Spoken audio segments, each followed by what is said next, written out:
मध्यरात्रीपासून देशभरामध्ये पेट्रोल डिझेलच्या दरामध्ये वाढ झाल्याचं बघायला मिळते। कोल्हापूरमध्ये देखील तीच परिस्थिती बघायला मिळते। कोल्हापुरात पेट्रोलच्या दरामध्ये 3 रुपयांची वाढ झालेली आहे आणि त्यामुळे कालपर्यंत 104 रुपये प्रति लिटर मिळणारं पेट्रोल जे आहे ते आता 107 रुपये प्रति लिटरपर्यंत पोहोचलेलं आहे आणि त्यामुळे येत्या काळामध्ये महागाईचा भडका वाढणार अशा पद्धतीची शक्यता देखील आता वर्तवली जाते। खरं तर पंतप्रधान नरेंद्र मोदी यांनी काही दिवसापूर्वीच काटकसरीचं आवाहन आहे ते जनतेला केलेलं होतं। पेट्रोल डिझेलचा वापर कमी करण्याचं देखील आवाहन केलेलं होतं आणि एकूणच सगळी युद्धजन्य परिस्थिती पाहता पेट्रोल डिझेलच्या किमतीमध्ये वाढ केली जाईल अशा पद्धतीची शक्यता गेल्या 10 ते 15 दिवसापासून वर्तवली जात होती। मात्र प्रत्यक्षात ही वाढ झालेली नव्हती। मात्र मध्यरात्रीपासून आता या सगळ्या पेट्रोल आणि डिझेलच्या किमतीमध्ये वाढ आहे ती झालेली आहे। 3 रुपयांची वाढ ही आता सध्या बघायला मिळते आणि त्यामुळे आता कोल्हापूरमध्ये पेट्रोल जे आहे ते 107 रुपये प्रति लिटरनं मिळते। वाहनधारक आहेत, विचारूयात काय सांगाल? 3 रुपयाची पेट्रोल वाढ झालेली आहे, पेट्रोल दर वाढ झालेली आहे 3 रुपयांची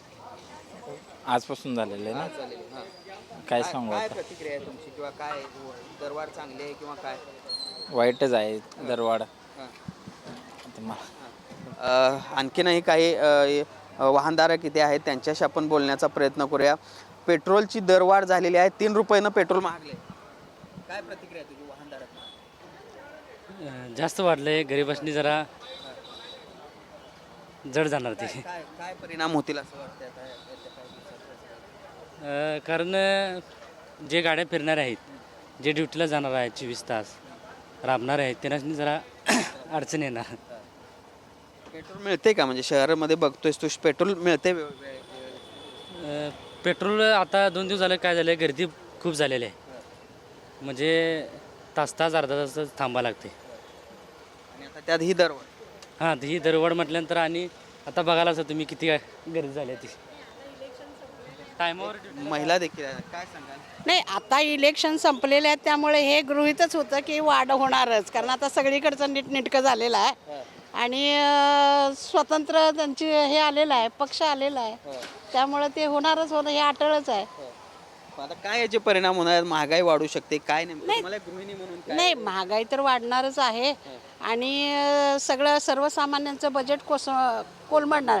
शिवाय आता मुलांच्या शिक्षणाचा खर्च, पालकांनी पोटाला खायचं की मुलांच्या शिक्षणाचे खर्च करायचे? काटकसरीचं आवाहन सुद्धा केलंय मोदींनी। हो, काटकसरीचं आव्हान फक्त सर्वसामान्यांना आहे। मोठ्या मोठ्या आमदार खासदारांच्या मागे पुढे 25 गाड्या आणि मागे 25 गाड्या असतात, त्या गाड्या कपात करा। तुम्ही पण 2 व्हीलरवर नाही या ना, इतर पब्लिक जाते, तुम्हाला कोण मारते?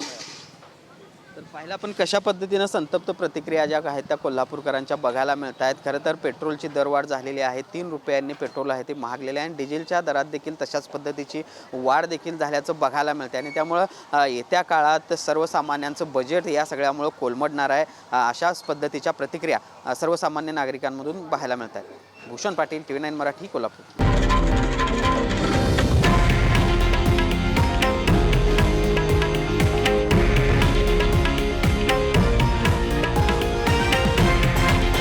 हे आहे देशातील नंबर 1 न्यूज नेटवर्क आणि आपण पाहत आहात TV9 मराठी, एकमेव।